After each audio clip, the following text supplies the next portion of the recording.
Welcome to Thanjavur maths. இந்த வீடியோவில் நம்ம பார்க்க போகிறது 12th ஸ்டாண்டர்டுக்கான அப்ளிகேஷன் ஆஃப் டெரிவேட்டிவ்ஸுங்கிற சாப்டரில் எக்ஸசைஸ் 6.2லேருந்து நம்ம பார்க்க போகிறோம். நம்ம சேனலை நீங்கள் சப்ஸ்கிரைப் பண்ணாமல் இருந்தீங்கன்னா சப்ஸ்கிரைப் பண்ணி வச்சுக்கோங்க. வாங்க வீடியோக்குள்ளே போகலாம். ஸோ 6.2ல் ஃபஸ்ட்டு கொஷின் என்னென்னு பார்த்தீங்கன்னா எஃப் ஆஃப் எக்ஸ்ன்னு சொல்லிட்டு ஒரு ஃபங்க்ஷன் கொடுத்துருக்காங்க. இந்த ஃபங்க்ஷன் வந்து இன்க்ரீஸிங் ஆன் ஆர் அப்படின்னு சொல்லிட்டு ப்ரூஃப் பண்ண சொல்லியிருக்காங்க. ஸோ இதுக்கு முன்னாடி நம்ம வந்து இன்ட்ரடக்ஷன் வீடியோ போட்டிருந்தோம் இல்லையா, அதில் வந்து எப்படி ஒரு ஃபங்க்ஷனை இன்க்ரீஸிங் ஃபங்க்ஷன் டிக்ரீஸிங் ஃபங்க்ஷன் கண்டுபிடிக்கிறது அப்படின்னு சொல்லிட்டு டீட்டெயிலாக பார்த்துருப்போம்.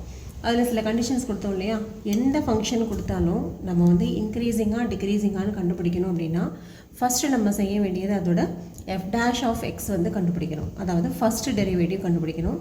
First derivative greater than or equal to ஜீரோவாக இருந்தால் இன்க்ரீஸிங், கிரேட்டர் தென் ஜீரோவாக மட்டும் இருந்தால் ஸ்ட்ரிக்ட்லி இன்க்ரீஸிங்னு பார்த்துருப்போம். அதே போல் less than or equal to ஜீரோவாக இருந்தால் டிக்ரீஸிங், லெஸ் தென் ஜீரோவாக இருந்தால் ஸ்ட்ரிக்ட்லி டிக்ரீஸிங், ஈக்குவல் டு ஜீரோவாக இருந்தால் கான்ஸ்டன்ட் ஃபங்க்ஷன். இதான் வந்து நம்ம இன்ட்ரடக்ஷன் வீடியோவில் பார்த்துருப்போம். ஸோ இங்கேயும் நம்ம வந்து இந்த ஃபங்க்ஷன் இன்க்ரீஸிங்னு ப்ரூஃப் பண்ணணும். ஸோ ஃபஸ்ட்டு நம்ம கண்டுபிடிக்க வேண்டியது எஃப் டேஷ் ஆஃப் எக்ஸ் தான் நம்ம வந்து கண்டுபிடிக்கணும். எஃப் டேஷ் ஆஃப் எக்ஸ்னா என்னது? டிஃபரன்சியேஷன், அதாவது d by d x of 3x + 17. Okay, so d by d x of 3xஐ டிஃபரன்ஷியேட் பண்ணோன்னா 3 கான்ஸ்டன்ட்டு வெளியில் வச்சுருங்க. எக்ஸோட டிஃபரன்சியேஷன் 1, 17ஓட டிஃபரன்சியேஷன் 0. கான்ஸ்டன்ட்டை டிஃபரன்ஷியேட் பண்ணால் 0 தானே. அப்போது என்ன வருதுன்னா f dash of x equal to 3 அப்படின்னு சொல்லி கிடைக்குது. இங்கே நீங்கள் எக்ஸுக்கு எந்த வேல்யூ கொடுத்தாலும் அது வந்து இந்த 3ஐ அஃபெக்ட் பண்ண போகிறது கிடையாது. ஏன்னா இங்கே இருக்கிறது கான்ஸ்டன்ட் மட்டும்தான். ஸோ கண்டிப்பாக இப்போ நமக்கு எப்படி வந்துருச்சு, f dash of x is greater than 0 அப்படின்னு வந்துருச்சு. ஈக்குவல் டு 0க்கு இங்கே வேலையே இல்லை. ஏன்னா ஈக்குவல் டு 3 அப்படின்னு இருக்கிறதுனால நாட் ஈக்குவல் டு 0 தான். ஆனால் எஃப் டேஷ் ஆஃப் எக்ஸ் வந்து greater than 0. F dash of x வந்து கிரேட்டர் தென் 0 அப்படின்னா கண்டிப்பாக இந்த function f of x is and increasing function. அதாவது f of x is increasing on R. Okay, இதான் நம்மளை வந்து ப்ரூவ் பண்ண சொல்லியிருந்தாங்க. So hence prove. பட் நம்ம டெஃபினேஷனில் பார்த்துருப்போம் கிரேட்டர் தென் 0வாக இருந்தால் ஸ்ட்ரிக்ட்லி இன்க்ரீஸிங் அப்படின்னு சொல்லிட்டு ஒரு கண்டிஷன் பார்த்துருப்போம். பட் இங்கே நீங்கள் ஸ்ட்ரிக்ட்லி இன்க்ரீஸிங் போடணும்னு அவசியம் இல்லை. ஏன்னு சொன்னால் நம்மளை ப்ரூவ் பண்ண சொல்லியிருக்கிறதே இன்க்ரீஸிங்னு மட்டும்தான் சொல்லியிருக்காங்க. ஸ்ட்ரிக்ட்லி இன்க்ரீஸிங்னு ப்ரூஃப் பண்ண சொல்லியிருந்தாங்கன்னா அப்படி நம்ம எழுதணும். பட் இங்கே இன்க்ரீஸிங்னு மட்டும்தான் ப்ரூஃப் பண்ண சொல்லியிருக்கிறதுனால நம்ம வந்து f of x is increasing on R அப்படின்னு மட்டும் நம்ம ரிசல்ட் கொடுத்தா போதும். So next second question. Second கொஷினில் f of x equal to e power 2x is increasing on R star அப்படின்னு சொல்லியிருக்காங்க. ஆர் ஸ்டார் அப்படின்னா என்ன அர்த்தம் அப்படின்னா ஆர் மைனஸ் 0. அதாவது ரியல் நம்பர்ஸ் எல்லாமே எடுத்துக்கணும், ஆனால் 0வை மட்டும் விட்டுறணும். அதுக்கு பேர் தான் வந்து ஆர் ஸ்டார். ஓகே, அது ஏன் அப்படி கொடுத்துருக்காங்கன்னு நம்ம வந்து ஃபைனலாக பார்த்துக்கலாம். இப்போ ஃபஸ்ட்டு இந்த ஃபங்க்ஷனை வந்து இன்க்ரீஸிங்னு சொல்லணும் அப்படின்னா கண்டிப்பாக நம்ம வந்து எஃப் டேஷ் வந்து கண்டுபிடிக்கணும். அப்போது f dash of x is equal to d by d x of e power 2x. Okay, இப்போது இ பவர் எம்எக்ஸோட டிஃபரன்சியேஷன் நமக்கு ஏற்கனவே தெரியும். E power m x differentiation is equal to m into e power m x இல்லையா. இதெல்லாம் நம்ம வந்து டிஃபரன்சியேஷனில் பார்த்த ஃபார்முலாஸ் தான். ஸோ இங்கே டிஃபரன்ஷியேட் பண்ணோன்னா 2 இன்ட்டு இ பவர் 2x அப்படின்னு சொல்லி கிடைக்கும். ஓகே, இப்போ இது வந்து எஃப் டேஷ் ஆஃப் எக்ஸோட வேல்யூ. ஜென்ரலாக இ பவர் 1ஓட வேல்யூ வந்து என்ன அப்படின்னு பார்த்தீங்கன்னா 2.718. இதான் வந்து எக்ஸ்போனண்ட் இ பவர் 1ஓட வேல்யூ. ஓகேவா, இங்கே நமக்கு எப்படி இருக்குது, இ பவர் 2xன்னு இருக்குது. அப்போது இந்த எக்ஸ் வந்து பாசிட்டிவாக இருந்தால் இந்த வேல்யூ என்னாகும், நெகட்டிவாக இருந்தால் என்னாகும், 0வாக இருந்தால் என்னாகும், இந்த மூணுமே நம்ம வந்து வெரிஃபை பண்ணணும். போன கொஷினில் பார்த்தீங்கன்னா எஃப் டேஷ் ஆஃப் எக்ஸ் வந்து 3ங்கிற ஒரு கான்ஸ்டன்ட் டேர்ம் மட்டும்தான் இருந்தது. அதனால் நம்ம டேரெக்டாகவே கிரேட்டர் தென் 0ன்னு சொல்லி ஆன்சர் கொடுத்தாச்சு. ஆனால் இந்த கொஷினில் பார்த்தீங்கன்னா இங்கே இ பவர் 2x வருது. அப்போ எக்ஸோட வேல்யூவை பொறுத்து இந்த எஃப் டேஷ் ஆஃப் எக்ஸோட வேல்யூவும் டிஃபர் ஆகிக்கிட்டே இருக்கும். ஸோ நம்ம வந்து 3 வேல்யூஸுக்கும், அதாவது எக்ஸுக்கு நெகட்டிவ் வேல்யூ, பாசிட்டிவ் வேல்யூ, 0, இந்த மூணுமே கொடுத்து அந்த மூணுக்குமே எஃப் டேஷ் ஆஃப் எக்ஸ் வந்து எப்படி இருக்குது அப்படிங்கிறத நம்ம வந்து செக் பண்ணிக்கணும். ஸோ ஃபஸ்ட்டு நம்ம என்ன பண்ண போகிறோம், எக்ஸு லெஸ் தென் 0க்கு ஒன்று செக் பண்ணுறோம். எக்ஸு ஈக்குவல் டு 0வாக இருக்கும்போது ஒன்று பார்க்குறோம். அடுத்தது எக்ஸு கிரேட்டர் தென் 0, அதாவது பாசிட்டிவ் வேல்யூவாக இருக்கும்போது f dash of x வந்து என்ன வருது அப்படின்னு சொல்லி இந்த 3 வேல்யூஸ்க்கு நம்ம வந்து செக் பண்ணிக்கலாம். So first X less than 0. இப்போ இதில் எஃப் டேஷ் ஆஃப் எக்ஸ் வந்து என்ன வருது அப்படின்னு பார்க்கலாம். இப்போது இது என்ன கொடுத்துருக்காங்க, e⁻2x தான் நமக்கு கிடைச்ச எஃப் டேஷ் ஆஃப் எக்ஸு. இப்போ இதில் எக்ஸுக்கு நெகட்டிவ் வேல்யூ கொடுக்கலாம். எக்ஸுக்கு நெகட்டிவ் வேல்யூ மீன்ஸ் எந்த நெகட்டிவ் வேல்யூ வேணுமோ கொடுக்கலாம். நம்ம ரொம்ப ஈஸியாக சிம்பிளாக -1 கொடுத்துக்கலாம். அப்போது இது என்ன ஆகும், 2 × e⁻−2 அப்படின்னு கிடைக்கும். இப்போ 2/e⁻2. Okay, 2/e⁻2. இப்போ 2வும் பாசிட்டிவ் தான், e⁻2வும் பாசிட்டிவ் தான். ஏன்னா ஏற்கனவே e⁻1 வந்து என்னென்னு தெரியும், 2.718 which is a positive value. இப்போ மேலேயும் பாசிட்டிவ் வேல்யூ கீழேயும் பாசிட்டிவ் வேல்யூனா கண்டிப்பாக f dash of -1 is greater than 0. Okay, நம்ம எக்ஸோட எல்லா வேல்யூஸ்க்கும் செக் பண்ண முடியாது, ஏதாவது ஒரு நெகட்டிவ் வேல்யூக்கு செக் பண்ணோம்னாவே போதும். ஓகே, ஸோ லெஸ் தென் 0ன்னு எடுத்துக்கிட்டோம்னா f dash வந்து எப்படி வருது, பாசிட்டிவாக தான் கிடைக்குது. அதுவே 0 இங்கே நம்ம 0 வந்து செக் பண்ணணும்னு அவசியமே கிடையாது. ஏன்னு சொன்னால் r star equal to r-0 தான். r ஸ்டாரில் தான் நம்மளை வந்து இன்க்ரீஸிங்னு ப்ரூஃப் பண்ண சொல்லியிருக்காங்க. அப்போ 0 பற்றி நம்ம கன்சிடர் பண்ண வேண்டியதில்லை. பட் இங்கே வந்து உங்களுக்கு நான் வந்து ஜஸ்ட் ஒரு எக்ஸாம்பிளுக்காக x ஈக்குவல் டு 0க்கு f dash ஆஃப் x வந்து என்ன வருது அப்படின்னு சொல்லி செக் பண்ணி காமிக்கிறேன். இப்போ இதில் f dash of x equal to 2e⁻2x தான் இருக்குது. இப்போது x வந்து 0 ஆயிடுச்சுன்னா இந்த f dash வந்து என்ன ஆகுதுன்னு பார்க்கலாம். 2e⁻0 anything power 0 1ன்னு போடுவோம் இல்லையா. அப்போ 2 × 1 which is also a positive number.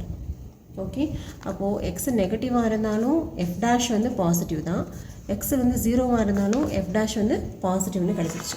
அடுத்தது x வந்து பாசிட்டிவாக இருந்ததுன்னா f dash வந்து என்ன ஆகுதுன்னு பார்க்கலாம். இப்போது f dash of x equal to 2e⁻2x. Okay, இதான் நமக்கு கிடைச்ச வேல்யூ. இப்போ ஏதாவது ஒரு பாசிட்டிவ் வேல்யூ போடலாம். நான் ரொம்ப சிம்பிளாக 1 எடுத்துக்கிறேன். நீங்கள் பெரிய நம்பர் கூட செக் பண்ணலாம், இல்லை 1.5 0.5 அந்த மாதிரி ஃப்ராக்ஷன்ஸ்லேயும் போட்டு பார்க்கலாம். என்ன வேணுமோ எடுத்துக்கலாம். ரியல் நம்பர்ஸ்னு அவங்க சொல்லிட்டதுனால நீங்கள் என்ன நம்பர் வேணுமோ எடுத்து செக் பண்ணிக்கலாம். பட் நான் ஈஸியாக இருக்கிறதுக்காக 1ன்னு மட்டும் நான் செக் பண்ணியிருக்கேன். இப்போது 2e⁻2 × 1 2 வந்துருமா. இப்போது 2 × e². e² வேல்யூ வந்து என்ன வரும், 4 வரப்போகுது. ஸோ இதுவும் வந்து கண்டிப்பாக 2 × e⁻2 வந்து is a positive value. Okay, so நம்ம என்ன பண்ணோம், ஃபஸ்ட்டு இந்த f of x வந்து r ஸ்டாரில் இன்க்ரீஸிங்னு ப்ரூஃப் பண்ண சொன்னாங்க. r star is nothing but r-0. 0வை தவிர மற்ற எல்லா ரியல் நம்பர்ஸுமே சேர்ந்து தான் r ஸ்டார் அப்படின்னு சொல்லுவோம். ஸோ எந்த ஃபங்க்ஷன் கொடுத்தாலும் அது இன்க்ரீஸிங்காக இருக்குதா டிக்ரீஸிங்காக இருக்கான்னு தெரியணும்னா ஃபஸ்ட்டு நமக்கு f dash of x தான் நம்ம கண்டுபிடிக்கணும். So f dash of x கண்டுபிடிச்சோம்னா 2e⁻2x அப்படின்னு சொல்லிட்டு நமக்கு கிடைச்சிது. இங்கே திருப்பியும் வந்து எக்ஸோட வேல்யூ இங்கே டிபெண்ட் தான். எக்ஸோட வேல்யூ எப்படி இருக்குதோ அதை வச்சு தான் நம்ம f dash of xையும் நம்ம வந்து என்ன கிடைக்குது அப்படின்னு சொல்லி ப்ரூஃப் பண்ணலாம், பாசிட்டிவாக நெகட்டிவாக அப்படின்னு சொல்லிட்டு. அப்போ எக்ஸுக்கு நான் 3 வேல்யூஸும் கொடுத்து பார்க்குறேன். ஃபஸ்ட்டு நெகட்டிவ் வேல்யூ கொடுக்கும் போதும் f dash வந்து பாசிட்டிவ்னு கிடச்சிச்சு, 0 கொடுக்கும் போதும் f dash வந்து பாசிட்டிவ்னு கிடச்சிருச்சு. அதே போல் greater than 0 ஒரு பாசிட்டிவ் வேல்யூ எக்ஸுக்கு கொடுக்கும் போதும் எனக்கு வந்து பாசிட்டிவ்னு தான் கிடைக்கிது f dash. அப்போ இந்த 3 கேசஸ்லேயுமே எனக்கு வந்து f dash of x வந்து பாசிட்டிவ் தான். therefore f dash of x is greater than 0 for all x belongs to r star. நம்ம இங்கே 0க்கு செக் பண்ணணும்னு அவசியம் இல்லை, பட் ஒரு எக்ஸாம்பிளுக்காக நான் உங்களுக்கு இங்கே செக் பண்ணி காமிச்சிருக்கேன். r ஸ்டார்னு கொடுத்ததுனால செக் பண்ண வேண்டியதில்லை. இதுவே r மட்டும் கொடுத்தாங்கன்னா கண்டிப்பாக ஈக்குவல் டு 0க்கு நம்ம வந்து செக் பண்ணி தான் ஆகணும். ஸோ இப்போ நமக்கு என்ன கிடச்சிருக்குன்னா f dash of x is greater than 0 for every x belongs to r starனு சொல்லியாச்சு. therefore f is an increasing function. f is increasing on r star. இதான் நம்மளை வந்து ப்ரூவ் பண்ண சொல்லியிருந்த ரிசல்ட்டும் கூட. Next question number 3. Third question பார்த்தீங்கன்னா f of x equal to sin xன்னு சொல்லியிருக்காங்க. இந்த ஃபங்க்ஷன் வந்து 0,π/2 அப்படிங்கிற இன்டர்வெல்ல இன்க்ரீஸ் ஆகுது அப்படின்னு சொல்லி நம்மளை வந்து ப்ரூஃப் பண்ண சொல்லியிருக்காங்க. So as usual f of x கொடுத்துட்டாங்க, நமக்கு வந்து f dash of x கண்டுபிடிக்கிறோம். sin x ஒரு டிஃபரன்சியேஷன் வந்து cos x. இப்போது f dash of x equal to cos x அப்படின்னு சொல்லி கிடைக்குது. இப்போது இது எந்த இன்டர்வெல் அப்படின்னு பார்த்தீங்கன்னா 0 and π/2. இப்போ இதுதான் வந்து 0, இது pi by 2. ஓகே, இதில் நம்ம வந்து ட்ரிக்னாமெட்ரி படி இது ஆல் சில்வர் டீ கப் அப்படின்னு சொல்லி படிச்சிருப்போம் இல்லையா ட்ரிக்னாமெட்ரியில். இப்போ நமக்கு எந்த இன்டர்வல் அப்படின்னு பார்த்தீங்கன்னா 0 and pi by 2. இந்த 0 and pi by 2ல் எல்லாமே எப்படி தான் இருக்குது அப்படின்னா பாசிட்டிவாக தான் இருக்குது. அப்போ கண்டிப்பாக இந்த cos x நமக்கு வந்து பாசிட்டிவாக தான் இருக்கும். So f dash of x is greater than 0. Okay, f dash of x வந்து cos xன்னு கிடச்சிது. நம்ம செக் பண்ண வேண்டிய இன்டர்வல் வந்து 0, pi by 2 தான். இந்த 0லேருந்து pi by 2 இந்த ஃபஸ்ட்டு குவாட்ரண்ட்டில் ஆல் பாசிட்டிவ்னு நம்ம ஏற்கனவே ட்ரிக்னாமெட்ரியில் பார்த்துருக்கோம். இங்கே நமக்கு cos x தான் இருக்குது. அப்போ கண்டிப்பாக இந்த cos xும் வந்து பாசிட்டிவ் தான். So f dash of x வந்து greater than 0 in 0, pi by 2. Okay, therefore f of x equal to sin x is increasing on 0, pi by 2. So first வந்து முடிச்சாச்சு. செகண்ட் என்ன சொல்லியிருக்காங்கன்னா decreasing in open interval pi by 2, pi அப்படின்னு சொல்லியிருக்காங்க. இப்போது இது வந்து டிக்ரீசிங் சொல்லணுமா, நமக்கு already f dash of x வந்து என்னென்னு கிடச்சிருக்கு அப்படின்னு பார்த்தீங்கன்னா cos x அப்படின்னு சொல்லி கிடச்சிருக்கு. இப்போ நம்ம செக் பண்ண வேண்டிய இன்டர்வல் வந்து pi by 2 and pi. So இதுதான் வந்து pi by 2, இது வந்து pi. ஸோ இதில் செகண்ட் குவாட்ரண்ட்டில் எப்படி வரும், ஆல் சில்வர், அதாவது சைனும் கொசைனும் மட்டும்தான் வந்து சைனும் கொசிகண்டும் தான் இதில் வந்து பாசிட்டிவாக இருக்கும். மற்ற எல்லாமே வந்து நெகட்டிவ் தான். இங்கே நமக்கு f dash of x வந்து என்ன வருது, காசுன்னு வருது இல்லையா. அப்போது செகண்ட் குவாட்ரண்ட் இந்த pi by 2, piயில் கண்டிப்பாக இந்த cos x வந்து எப்படி தான் இருக்கும், நெகட்டிவாக தான் இருக்கும். So this is less than 0. f dash of x is less than 0. f of x equal to sin x is decreasing அப்படின்னு சொல்லிடலாம். less than 0 இருக்கிறதுனால கண்டிப்பாக டிக்ரீசிங் தான் pi by 2, pi அப்படிங்கிற இன்டர்வலில். நெக்ஸ்ட்டு நம்ம செக் பண்ண வேண்டிய இன்டர்வல் பார்த்தீங்கன்னா 0, pi. ஓகேவா, நமக்கு என்ன கிடச்சிருக்கு, f dash of x equal to cos xன்னு கிடச்சிருக்கு. இப்போ நம்ம செக் பண்ண வேண்டிய குவாட்ரண்ட் பார்த்தீங்கன்னா 0, pi. இப்போ இது வந்து 0, இது pi, இதுதான் வந்து pi by 2ன்னு சொல்லுவோம். ஸோ இந்த ரெண்டு குவாட்ரண்ட்டில் இங்கே வந்து ஆல் பாசிட்டிவ், இதில் சைன் அண்ட் கொசிகண்ட் மட்டும்தான் பாசிட்டிவ். ஸோ இங்கே நமக்கு கிடச்சிருக்கிறது ஃபங்க்ஷன் பார்த்திங்கன்னா காஸ் ஃபங்க்ஷன். இப்போ ஃபஸ்ட்டு குவாட்ரண்ட்டில் இது எப்படி இருக்கும்னா பாசிட்டிவாக இருக்கும். ஓகே, காஸ் வந்து ஃபஸ்ட்டு குவாட்ரண்ட்டில் பாசிட்டிவாக இருக்கும்.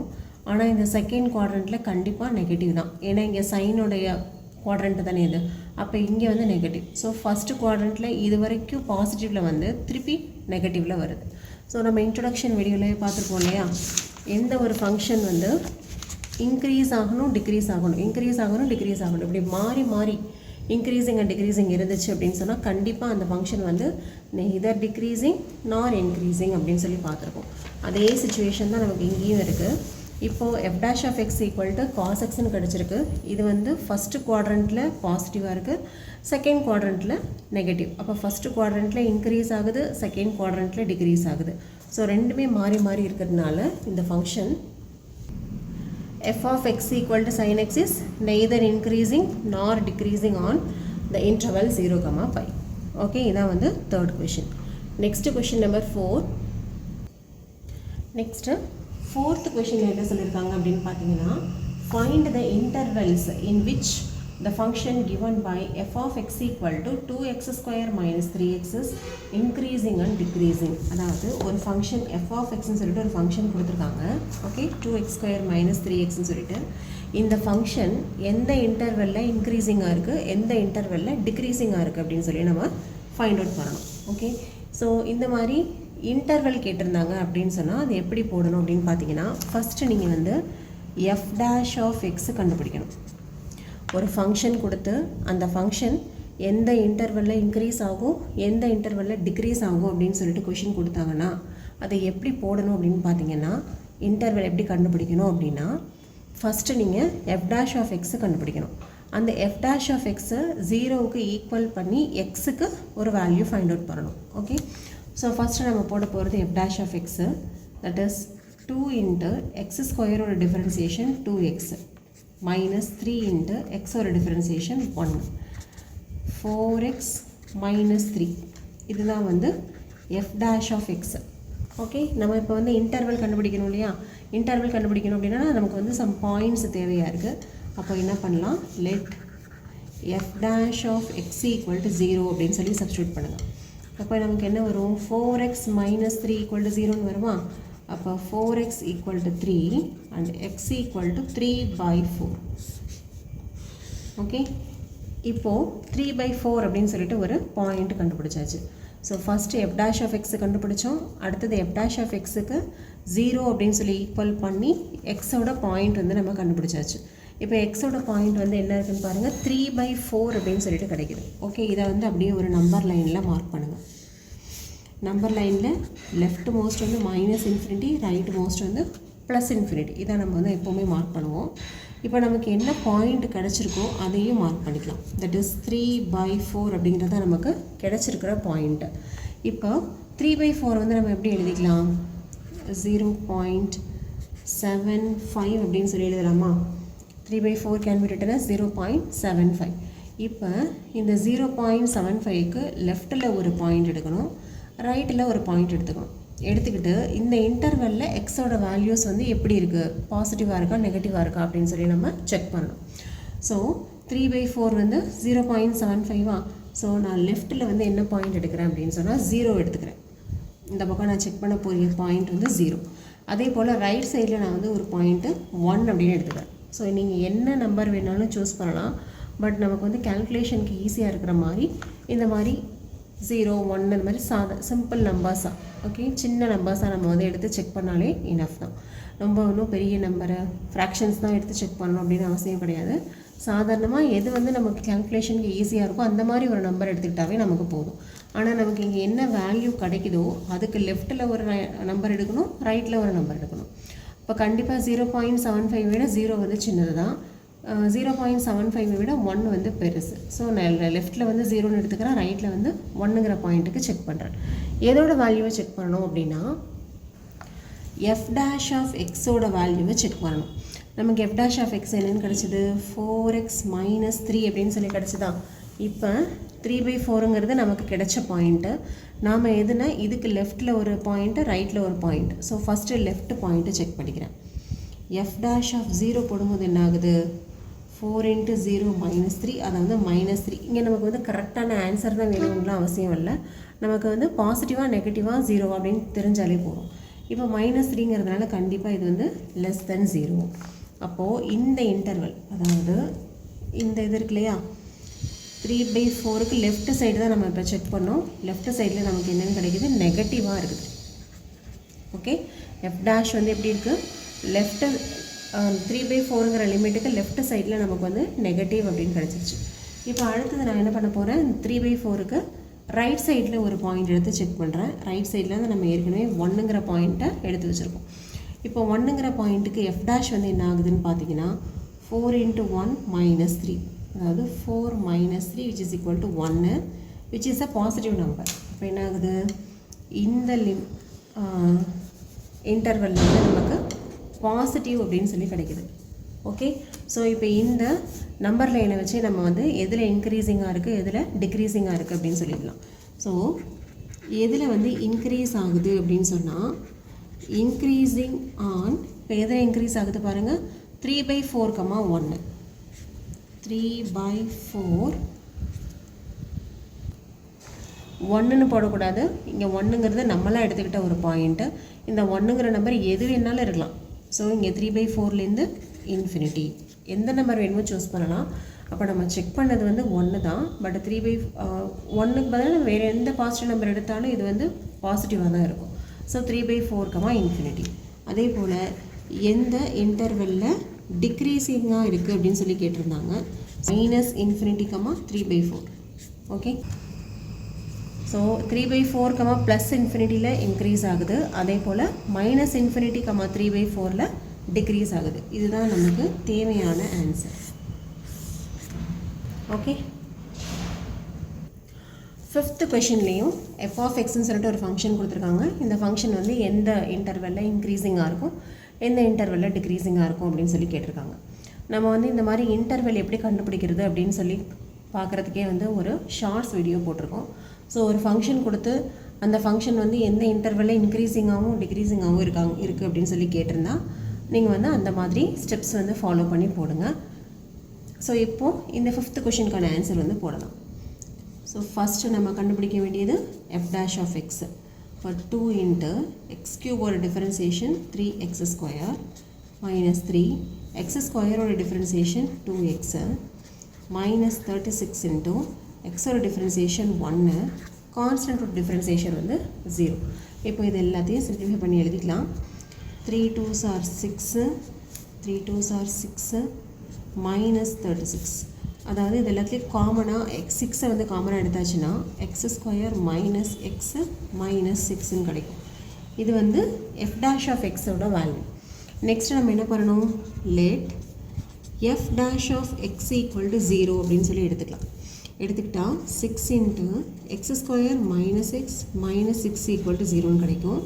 இந்த 6 இங்கே வந்துருச்சுன்னா 0/6 வந்து 0 ஆகிடும். அப்போ அதை விட்டுறலாம். x square minus x minus 6 equal to 0. So இப்போ இது வந்து ஒரு குவாட்ரடிக் ஈக்குவேஷன் ஃபார்மேட்டில் இருக்குது. குவாட்ரடிக் ஈக்குவேஷன் நமக்கு ஏற்கனவே சொல்யூஷன் கண்டுபிடிக்க தெரியும் இல்லையா. மல்டிப்ளை பண்ணாக்க -6 வரணும், ஆட் பண்ணாலும் சப்ட்ராக்ட் பண்ணாலும் -1 வரணும். அப்போ என்ன போடலாம், 3 2s are 6ன்னு போட்டுடலாம். நமக்கு இங்கே நெகட்டிவ் வரணும். ஸோ இங்கே -1 வருது இல்லையா, பெரிய நம்பருக்கு மைனஸ் போட்டுக்கலாம். இப்போது -3யும் 2வையும் மல்டிப்ளை பண்ணால் -6 கிடைக்கும். -3 + 2 வந்து -1ன்னு கிடச்சிருக்கு. ஓகே, ஸோ அப்போ இது x - 3 x + 2 = 0. இதான் வந்து நம்மளோட ஃபேக்டர்ஸ். இப்போ இதுலேருந்து நமக்கு என்ன கண்டுபிடிக்கலாம், x = 3ன்னு ஒரு பாயிண்ட் வருது, x = -2 அப்படின்னு சொல்லிட்டு ஒரு பாயிண்ட் கிடச்சிருச்சு. இப்போ நம்ம என்ன கண்டுபிடிக்கணும், அடுத்தது இன்க்ரீஸிங் அண்ட் டிக்ரீஸிங்கான இன்டர்வல் கண்டுபிடிக்கணும். ஸோ ஃபஸ்ட்டு நம்ம என்ன பண்ணுவோம், இந்த 2 பாயிண்ட்ஸையும் நம்ம நம்பர் லைனில் மார்க் பண்ணிடலாம். இப்போது இந்த பக்கம் -∞ இருக்குது, இந்த பக்கம் +∞ இருக்குது. இது ஒரு நெகட்டிவ் வேல்யூ இல்லையா, அதனால் லெஃப்ட் சைடில் மார்க் பண்ணிக்கோங்க. அதே போல் இந்த 3ங்கிறத ரைட் சைடில் மார்க் பண்ணிக்கோங்க. இப்போ நமக்கு போன கொஷினில் எப்படி இருந்துச்சுனாக்கா, இந்த எக்ஸோட வேல்யூ ஒரே ஒரு வேல்யூ தான் கிடச்சிது. அந்த ஒரு வேல்யூவுக்கு லெஃப்ட்டில் ஒரு பாயிண்ட்டுக்கு செக் பண்ணிக்கிட்டோம், ரைட்டில் ஒரு பாயிண்ட்டுக்கு செக் பண்ணிக்கிட்டோம். ஆனால் இப்போ இந்த கொஷினில் பார்த்தீங்கன்னா எக்ஸுக்கே வந்து 2 வேல்யூஸ் இருக்குது. ஒன்று நெகட்டிவில் இருக்குது, இன்னொன்று பாசிட்டிவில் இருக்குது. ஸோ இங்கேயும் நம்ம என்ன பண்ண போகிறோம் அப்படின்னு சொன்னால் சில பாயிண்ட்ஸ் வந்து நம்ம சூஸ் பண்ணிக்க போகிறோம். இப்போ நான் என்ன பண்ண போகிறேன், -2க்கு லெஃப்ட் சைடில் ஒரு பாயிண்ட்டு என்ன எடுக்கலாம், -2க்கு லெஃப்ட்டில் -3 எடுக்கலாம். ஓகே, அதே போல் -2க்கு ரைட்டில் ஒரு பாயிண்ட்டு நான் வந்து -1 எடுக்கிறேன். ஓகே, இதெல்லாம் நம்ம வந்து இந்த மார்க் பண்ணாததெல்லாம் இப்போ நம்ம மார்க் பண்ணாததெல்லாம் ஏற்கனவே நமக்கு கிடைச்சது. இப்போ நான் இந்த ரவுண்டு வச்சு மார்க் பண்ணியிருக்கேன் இல்லையா, அதெல்லாம் இப்போ நம்ம செலக்ட் பண்ணிக்கிட்டு இருக்க பாயிண்ட்ஸ். நீங்களும் இந்த மாதிரி செலக்ட் பண்ணுற பாயிண்ட்ஸை மட்டும் நீங்கள் வந்து மார்க் பண்ணி வச்சுக்கோங்க. இப்போது 3ங்கிற நம்பர் இருக்கு இல்லையா, 3ங்கிறது ஒரு பாயிண்ட்டு கிடச்சிச்சு. இந்த 3ங்கிற பாயிண்ட்டுக்கு லெஃப்ட்டில் ஒரு நம்பருக்கு நம்ம செக் பண்ணணும், ரைட்டில் ஒன்று செக் பண்ணணும். ஏற்கனவே லெஃப்ட்டில் வந்து -1 எடுத்துட்டோம், அப்போ அது போதும். ரைட்டில் வந்து நான் வந்து என்ன எடுத்துக்கிறேன், 4 வந்து செக் பண்ணலாம் அப்படின்னு சொல்லி எடுத்துக்கிறேன். நீங்கள் எனி நம்பர் நீங்கள் எடுத்துக்கலாம், பட் உங்களுக்கு வந்து கால்குலேஷனுக்கு ஈஸியாக இருக்க மாதிரி பார்த்துக்கோங்க. ஸோ இப்போது நம்ம எதுக்கெல்லாம் செக் பண்ணணும் அப்படின்னு பார்த்தீங்கன்னா, -3 -1 4 இந்த 3த்துக்கும் f dash வந்து என்ன ஆகுது அப்படின்னு சொல்லி பார்க்கலாம். ஸோ ஃபஸ்ட்டு நான் செக் பண்ண போகிற வேல்யூ வந்து என்னென்னா f dash of -3. ஓகே, ஏற்கனவே நமக்கு என்ன கிடச்சிருக்கு, f dash of x equal to x square minus x minus 6. Just நமக்கு வந்து கரெக்டான வேல்யூலாம் தேவையில்லை, பாசிட்டிவாக நெகட்டிவானு தெரிஞ்சாலே போகும். இப்போ நான் ஃபஸ்ட்டு செக் பண்ண போகிற பாயிண்ட் வந்து -3. ஓகே, ஸோ -3க்கு போட்டிங்கன்னு சொன்னால் இங்கே -3 square -3 -6 3 3s are 9 minus into minus plus -6. இது 9 plus 3 12 12 minus 6 6 which is a positive number. அப்போது x equal to -3 அப்படின்னு சொல்லிட்டு எடுத்தோம். இதில் என்ன இருக்குது, நமக்கு வந்து பாசிட்டிவாக கிடைக்குது. அதாவது -2ஓட லெஃப்ட் சைடுக்கு நமக்கு வந்து positive value of f dash of x வந்து கிடைக்குது. அதை நம்ம மார்க் பண்ணி வச்சுக்கலாம். இந்த இடத்துல நமக்கு வந்து பாசிட்டிவ். ஓகே, அடுத்து நம்ம செக் பண்ண போகிற பாயிண்ட் வந்து -1.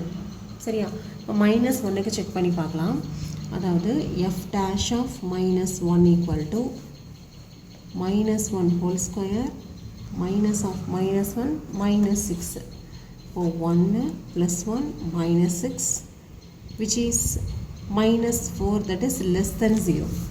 Okay, f dash of minus 1 க்கு செக் பண்ணாக்க நெகட்டிவ்ல வருது, இது வந்து நெகட்டிவ். ஓகேவா? நெக்ஸ்ட்டு 3 ஓட ரைட் சைடுக்கு ஒரு பாயிண்ட் எடுத்தோம் 4ன்னு சொல்லிட்டு, அந்த 4க்கு என்ன வேல்யூ வருதுன்னு பார்க்கலாம். f dash of 4 equal to 4 square minus 6 மட்டும்தான், இங்கே 36 கிடையாது, 6 மட்டும்தான்.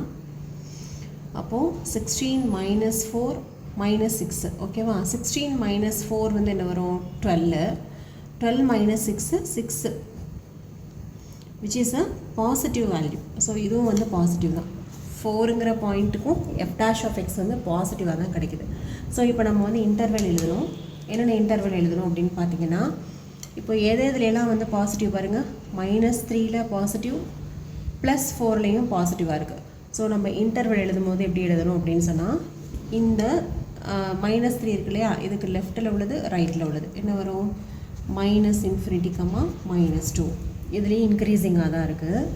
அடுத்து வேறு எதில் இன்க்ரீஸிங்காக இருக்குதுன்னு பாருங்கள், இந்த 4ங்கிற பாயிண்டில். அப்போ இந்த 4ங்கிற பாயிண்ட் வர மாதிரி இன்டர்வல் எதுன்னு பார்த்தீங்கன்னா 3, ∞. 3, ∞. இப்போ 2 இன்டர்வல் இருக்கிறதுனால இதை வந்து யூனியன் போட்டு நம்ம ஜாயின் பண்ணிக்கணும். ஓகே, ஸோ ஃபஸ்ட்டு -3ங்கிற பாயிண்டில் பாசிட்டிவாக இருக்குது. அப்போ அதோட இன்டர்வல் பார்த்தீங்கன்னா -∞ அண்டு -2. ஓகே, வேறு எங்கே வந்து இது பாசிட்டிவாக இருக்குதுன்னு சொன்னாக்க 4ங்கிற பாயிண்டில் பாசிட்டிவாக இருக்குது. ஸோ 4ங்கிற பாயிண்ட் வர மாதிரி உள்ள இன்டர்வல் எதுன்னு பார்த்தீங்கன்னா இந்த 3, ∞. ஓகே, 2 இன்டர்வல் இருக்கிறதுனால நம்ம யூனியன் போட்டு இதை ஜாயின் பண்ணிக்கணும். ஓகேவா? நெக்ஸ்ட்டு எந்த இன்டர்வலில் டிக்ரீஸிங்னு கேட்டிருந்தாங்க. இப்போ -1ங்கிற பாயிண்டில் தான் நமக்கு டிக்ரீஸிங். இந்த -1 வர மாதிரியான இன்டர்வல் என்ன அப்படின்னு பார்த்தீங்கன்னா -2, 3. ஓகே, இந்த இது சரியா, இந்த -1 நமக்கு வந்து அந்த இன்டர்வலில் வரணும். அப்போ -2, 3 அப்படின்னு சொல்லி தான் நம்மளால் எழுத முடியும். ஸோ இந்த 5th கொஷனில் கொடுத்துருக்கிற ஃபங்க்ஷன் வந்து increasing on the interval -∞, -2 union 3, ∞, and decreasing on the interval -2, 3. So இப்படி தான் வந்து ஒரு ஃபங்க்ஷனை எதில் இன்க்ரீஸிங்காக இருக்குது எதில் டிக்ரீஸிங்காக இருக்குது அப்படின்னு சொல்லிட்டு இன்டர்வல் இப்படி தான் வந்து நம்ம கண்டுபிடிக்கணும். இதோட இந்த வீடியோ வந்து கம்ப்ளீட் ஆகுது. நம்மளோட நெக்ஸ்ட் வீடியோவில் 6th கொஷின்லேருந்து நம்ம பார்க்கலாம். தேங்க்யூ ஃபார் வாட்சிங்.